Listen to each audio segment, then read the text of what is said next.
Je m'appelle Héloïse Marie Fontaine, j'ai 19 ans, et je vis dans une petite ville tranquille de Normandie. Mon quotidien est simple, presque banal. Je ne suis pas le genre de fille à devenir virale sur les réseaux sociaux ou à faire la une des journaux. Je suis juste une jeune femme qui a grandi en allant à l'église tous les dimanches, en aidant ma mère dans la cuisine et en rêvant de courir dans des compétitions d'athlétisme. Notre ville est paisible, du genre où tout le monde se connaît. Le café du coin, avec ses nappes à carreaux et son odeur de croissant frais, est le centre de l'activité locale. Les gens y passent des heures à discuter de la météo ou du dernier match de football amateur. Ma mère, Claudine, travaille de longues heures dans ce même café. Depuis le décès de mon père, quand j'avais 7 ans, elle est le pilier de notre famille. Elle s'occupe de tout, les factures, les repas, et elle trouve encore le temps de prier avec moi chaque soir. Sa force m'a toujours inspirée, mais je vois bien qu'elle se fatigue. Mon frère aîné, Mathieu, a 24 ans. Il est tout ce que j'aimerais être, confiant, déterminé, et toujours là pour trouver les mots justes quand j'ai besoin de réconfort. Quand les choses deviennent difficiles, c'est lui qui me rappelle de prier et de ne jamais abandonner. Notre maison est modeste, une petite bâtisse en pierre avec des volets bleus qui craquent sous le vent. Mais c'est chez nous, un lieu rempli de souvenirs, des matins de Noël magiques, des éclats de rire résonnant dans les murs, et l'odeur du gratin de pommes de terre de maman. L'église fait partie intégrante de nos vies. Chaque dimanche, nous prenons place dans les bancs de bois d'une petite chapelle nichée au bout d'un chemin. Ce n'est pas une église moderne avec des écrans géants ou un coin café. C'est un lieu simple, où des gens ordinaires essaient de suivre Jésus de leur mieux. Mais ces derniers temps, même là, quelque chose a changé. L'assemblée est plus petite, et l'atmosphère semble plus lourde, comme si tout le monde faisait semblant. J'ai toujours cru en Jésus de tout mon cœur, mais je dois avouer que ce n'est pas facile tous les jours. Le monde autour de nous semble chaotique, brisé d'une manière que je ne sais pas comment réparer. Tout le monde court après l'argent, la gloire ou des plaisirs éphémères, alors que moi, je reste là, avec ma Bible ouverte, me demandant si quelqu'un d'autre se soucie encore des choses qui comptent vraiment. La vie dans une petite ville laisse beaucoup de temps pour réfléchir. Parfois trop. Je me demande souvent ce qui se passe au-delà de nos rues tranquilles, et ce que tout cela signifie vraiment. C'était la veille du Nouvel An, il y a seulement quelques semaines, que tout a changé. Je me souviens, j'étais allongée sur le canapé, en train d'échanger des messages avec Mathieu sur toutes les choses folles qui se passaient dans le monde, les incendies, les conflits, et ce sentiment que les gens perdaient la tête. « Tu ne trouves pas que quelque chose de grand est sur le point d'arriver ?» ai-je tapé sur mon téléphone. Il a répondu presque immédiatement. « Peut-être que c'est vrai. Peut-être que Dieu est sur le point de faire un mouvement. » Ces mots ont résonné en moi, comme s'ils portaient un poids que je ne pouvais pas ignorer. À ce moment-là, je ne savais pas à quel point il avait raison. Si cette histoire vous intrigue, n'hésitez pas à rejoindre notre communauté en vous abonnant à la chaîne et en aimant cette vidéo. Cela nous aide à partager ces messages d'espoir avec encore plus de monde. Et si vous voulez que votre nom et votre ville soient mentionnés dans notre prochaine vidéo, laissez un commentaire ci-dessous avec vos informations. Nous révélerons également les spectateurs sélectionnés à la fin de cette vidéo. Rejoignez-nous pour continuer ce voyage incroyable ensemble. C'était le soir du Nouvel An, et l'air portait ce mélange étrange d'excitation et de mélancolie qui accompagne toujours la fin d'une année. Notre petite ville normande était calme, comme elle l'est toujours pendant les fêtes. Les voisins devaient être chez eux, partageant un repas ou regardant la télévision en attendant le passage à la nouvelle année. Pour moi, ce soir-là ressemblait à tous les autres. J'étais allongée sur le vieux canapé du salon, mon téléphone à la main. Les lumières du sapin, que nous n'avions pas encore rangé, projetaient une douce lueur dans la pièce, et tout semblait paisible. Maman s'était déjà couchée, épuisée par une longue journée au café, et la maison était plongée dans un silence apaisant. Mathieu et moi échangions des messages depuis 1 heure, comme nous le faisions souvent. Ces messages étaient comme une encre dans ma vie, un rappel que je n'étais jamais seule, même lorsque les choses semblaient difficiles. Ce soir-là, nous parlions du chaos dans le monde, les incendies dévastateurs dans le sud de la France, les tensions politiques, et ce sentiment général que tout était en train de basculer. J'ai l'impression qu'il se prépare quelque chose d'énorme, avais-je écrit, mes doigts flottant au-dessus de l'écran comme si les mots eux-mêmes portaient un poids. Sa réponse est arrivée presque instantanément. Peut-être que c'est vrai. Peut-être que Dieu est sur le point d'intervenir. Ces mots me sont restés en tête. Il y avait une vérité troublante dans leur simplicité, une sorte de gravité qui semblait échapper à ma compréhension. Était-il possible que les choses que nous voyons autour de nous ne soient pas simplement du chaos, mais les signes de quelque chose de plus grand ? J'ai posé mon téléphone sur la table basse et me suis enfoncé un peu plus dans le canapé, le regard fixé sur les lumières scintillantes du sapin. Et c'est alors que c'est arrivé. Le temps s'est arrêté. Littéralement. Tout ce qui m'entourait, des bruits de la maison à la lueur vacillante des ampoules, s'est figé. L'air semblait devenir plus dense, chargé d'une énergie indescriptible. Mon cœur battait à tout rompre, et une vague de peur m'a traversé, mais cette peur n'était pas comme les autres. Puis, une lumière a commencé à se former. Elle était faible au début, comme une étincelle dans l'obscurité, mais elle s'est rapidement intensifiée, emplissant la pièce d'une chaleur qui n'était pas physique mais spirituelle. Ce n'était pas une lumière ordinaire. Elle était vivante, vibrante, et elle semblait m'appeler. Sans que je comprenne comment, je me suis retrouvée ailleurs. Je me tenais maintenant sur le champ de Mars, au pied de la tour Eiffel. Mais ce n'était pas la tour que je connaissais. Les lumières scintillantes qui habituellement illuminaient la structure métallique avaient disparu, remplacées par un feu gigantesque qui la consumait entièrement. La tour Eiffel, ce symbole de grandeur et de beauté, était en flammes. Mais ce n'étaient pas des flammes ordinaires.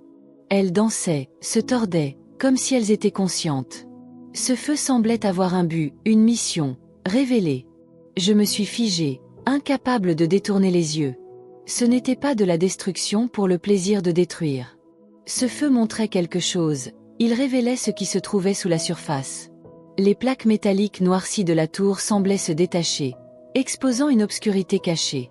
Les flammes s'élevaient de plus en plus haut, et je pouvais sentir leur chaleur, mais elles ne me brûlaient pas.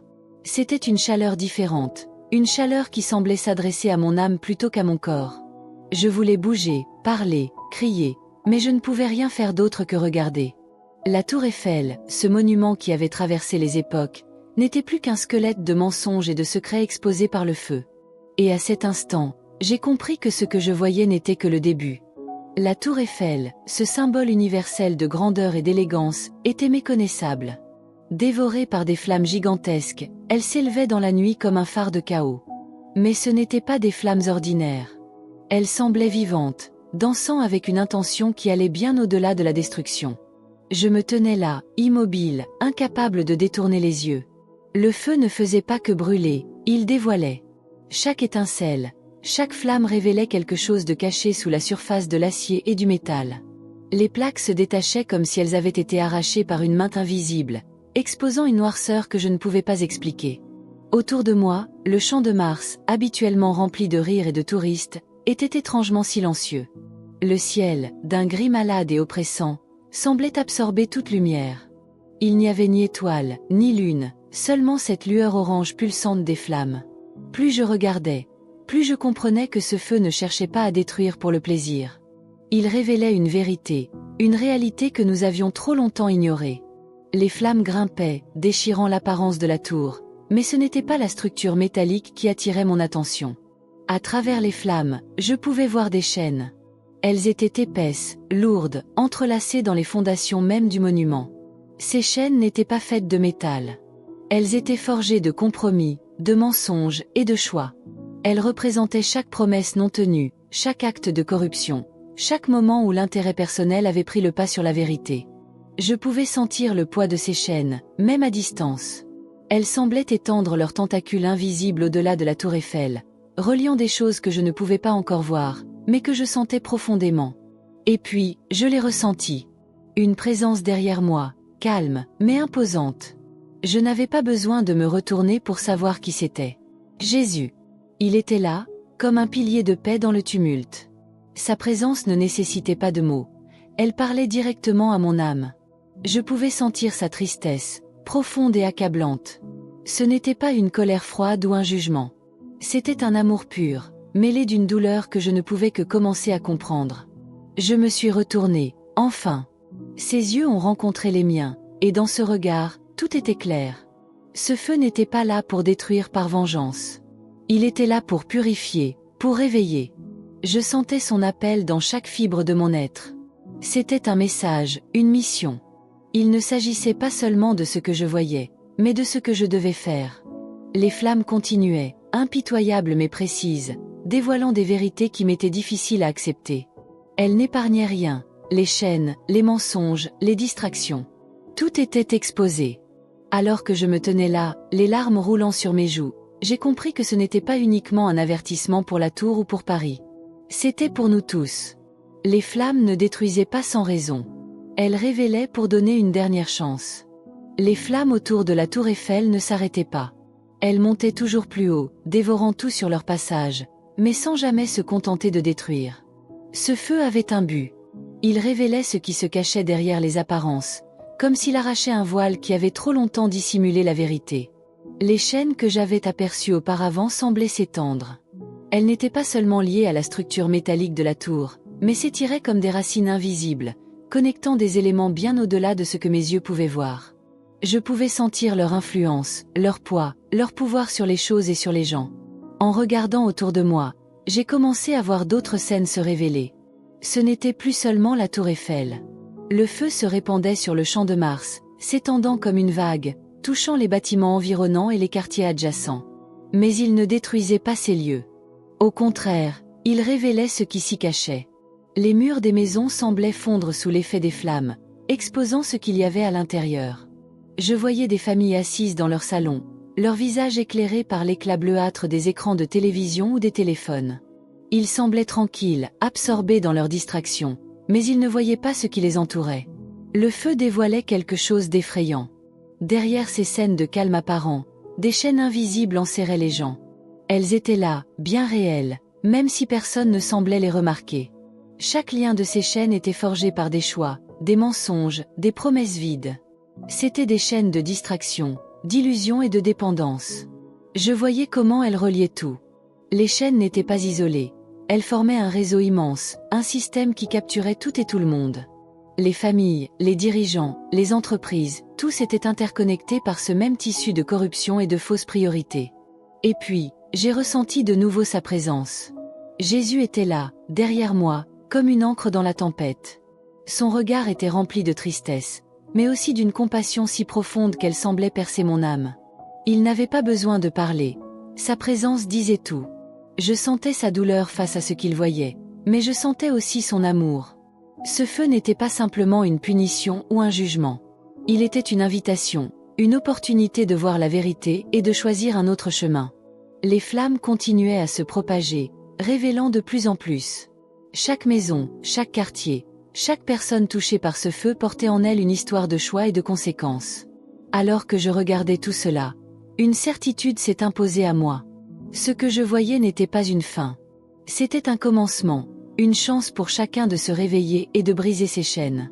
Mais cette chance n'était pas infinie. Le feu avançait, implacable, et le choix devenait de plus en plus pressant. Avant de continuer, je voudrais vous inviter à rejoindre cette communauté incroyable de foi et d'espoir. Nous ne faisons pas cela pour de l'argent, nous le faisons parce que nous croyons en la puissance de ces histoires. Si ce message vous a touché, abonnez-vous à la chaîne et laissez un like. Cela nous aide à partager ces récits avec encore plus de personnes. Et si vous voulez une salutation spéciale dans notre prochaine vidéo, laissez votre prénom et votre ville dans les commentaires ci-dessous. À la fin de cette vidéo, nous révélerons les spectateurs sélectionnés pour aujourd'hui. Merci de faire partie de cette belle communauté. Les flammes ne cessaient de grandir. Elles s'élevaient toujours plus haut, comme si elles tentaient d'atteindre les cieux eux-mêmes.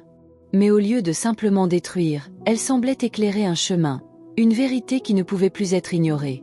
La tour Eiffel, autrefois symbole de grandeur et de beauté, était méconnaissable. Son armature métallique fondait sous l'intensité du feu, mais ce n'était pas une fin. Ce feu révélait ce qui se cachait derrière les apparences, exposant les chaînes invisibles qui reliaient tout et tout le monde. Je me tenais là, figé, absorbant chaque détail. Les chaînes s'étendaient au-delà de la tour, reliant les quartiers, les maisons, les institutions. Ce n'était pas seulement un monument qui brûlait, c'était une idée, un système entier qui s'effondrait sous le poids de ses propres mensonges. Autour de moi, les scènes se multipliaient. Les murs des maisons disparaissaient, révélant des familles assises dans leur salon. Leurs regards étaient rivés sur des écrans, leurs visages éclairés par une lumière artificielle. Ils semblaient calmes, presque heureux, mais ils ne voyaient pas ce qui se passait autour d'eux. Les chaînes qui les entouraient étaient partout, et chaque lien représentait un choix à un moment où ils avaient troqué la vérité contre le confort, la foi contre des promesses creuses. Ces chaînes n'étaient pas seulement individuelles. Elles formaient un réseau immense, un tissu entrelacé qui connectait chaque maison, chaque personne, chaque institution. Et puis, je l'ai vu. Jésus. Il était là, sa présence inébranlable malgré le chaos environnant. Son regard a rencontré le mien, et dans ce simple échange, tout a changé. Il n'y avait pas de reproche dans ses yeux, seulement une tristesse profonde et un amour si intense qu'il semblait envelopper tout mon être. Je sentais qu'il portait la douleur de tout ce que nous avions fait, chaque mensonge, chaque compromis, chaque moment où nous avions choisi de détourner notre regard. Mais il portait aussi quelque chose de plus, une espérance. Je pouvais sentir qu'il ne voulait pas seulement que je sois témoin de tout cela. Il voulait que je comprenne, que je porte ce message, que je fasse quelque chose. Le feu, bien que dévorant, n'était pas une fin en soi. C'était un début, un appel. Il révélait les chaînes non pas pour nous condamner, mais pour nous donner une chance de les briser. Alors que je continuais à regarder les flammes, une conviction s'est installée en moi. Ce que je voyais n'était pas destiné à rester silencieux. C'était une vérité à partager, un message à porter. Je savais que la route ne serait pas facile. Les chaînes étaient épaisses, et le système qu'elles soutenaient était profondément enraciné. Mais je savais aussi que ce feu n'était pas le mien. Il venait de lui, et avec lui, rien n'était impossible. Les flammes continuaient à révéler, à purifier, à appeler. Et moi, debout au milieu de tout cela, j'ai compris que ma vie ne serait plus jamais la même. Le feu continuait de se propager, sa lumière vive déchirant l'obscurité. Mais ce n'était pas une destruction gratuite, c'était une purification, un appel à voir au-delà des apparences. Alors que les flammes consumaient la tour Eiffel, elles révélaient bien plus qu'un monument en ruine. Elles dévoilaient un système entier de mensonges, de corruption et de chaînes invisibles. Je me tenais là, au champ de Mars, incapable de détourner les yeux. Les scènes que je voyais se dérouler devant moi étaient à la fois terrifiantes et fascinantes. Les chaînes continuaient de s'étendre, reliant non seulement la tour aux bâtiments voisins, mais aussi à des vies ordinaires. À travers les flammes, je voyais des familles, des individus, des communautés entières, tous pris au piège de ces chaînes. Ils ne semblaient pas les voir, trop absorbés par leurs distractions quotidiennes, les écrans, les réseaux sociaux, les promesses vides d'un monde qui ne faisait que les asservir davantage. Je voyais des choix que nous avions faits, encore et encore, des petits compromis qui, au fil du temps, avaient construit un mur entre nous et la vérité.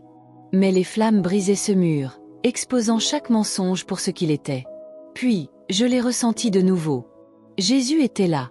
Sa présence était si forte que tout autour de moi semblait s'effacer. Je me suis retournée, et son regard a rencontré le mien.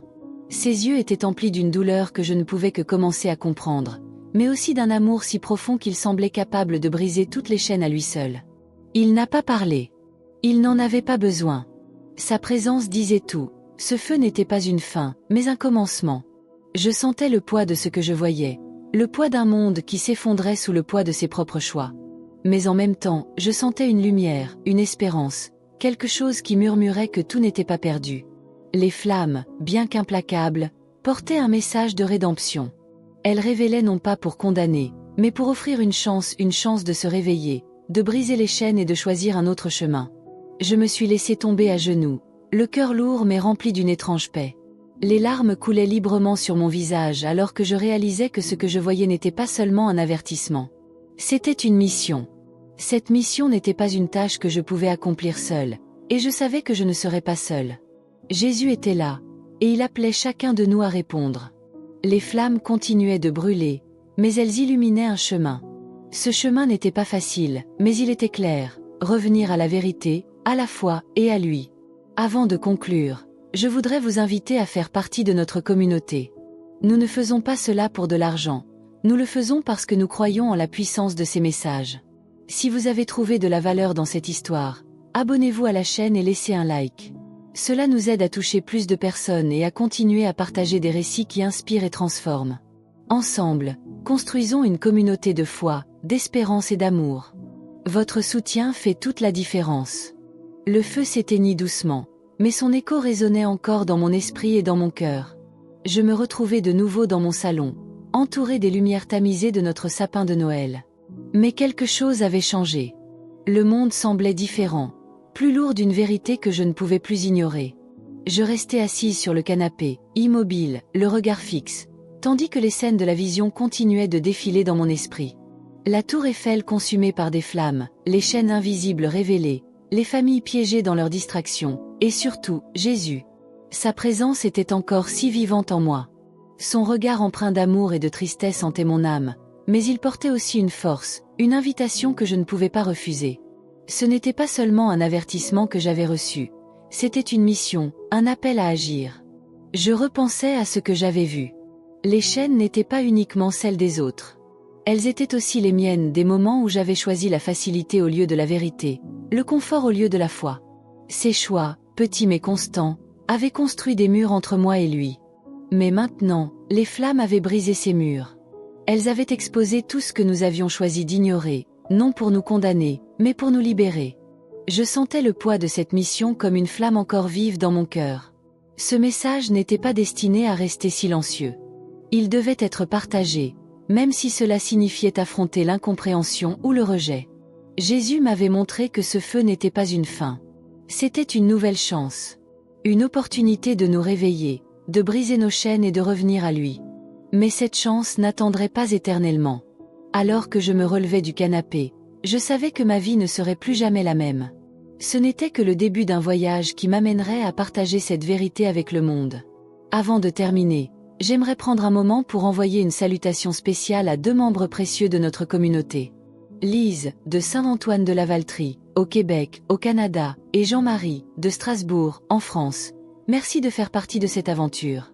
Votre foi et votre présence sont une bénédiction pour cette communauté. Que cette histoire continue de vous inspirer et de renforcer votre connexion avec Dieu. Pour tous ceux qui regardent, le voyage ne s'arrête pas ici. Notre prochaine vidéo est remplie de révélations qui pourraient transformer votre vie. Cliquez sur la vidéo qui apparaît maintenant à l'écran pour continuer cette aventure avec nous. Et enfin, si ce message vous a touché, laissez un like et commentez Amen ci-dessous pour témoigner de votre foi et continuer à recevoir des bénédictions. Nous ne faisons pas cela pour de l'argent, mais parce que nous croyons au pouvoir de ces histoires pour inspirer et changer des vies. Votre soutien à un simple clic, un commentaire fait toute la différence. Que Dieu vous bénisse tous, et je suis impatiente de vous retrouver dans notre prochaine vidéo.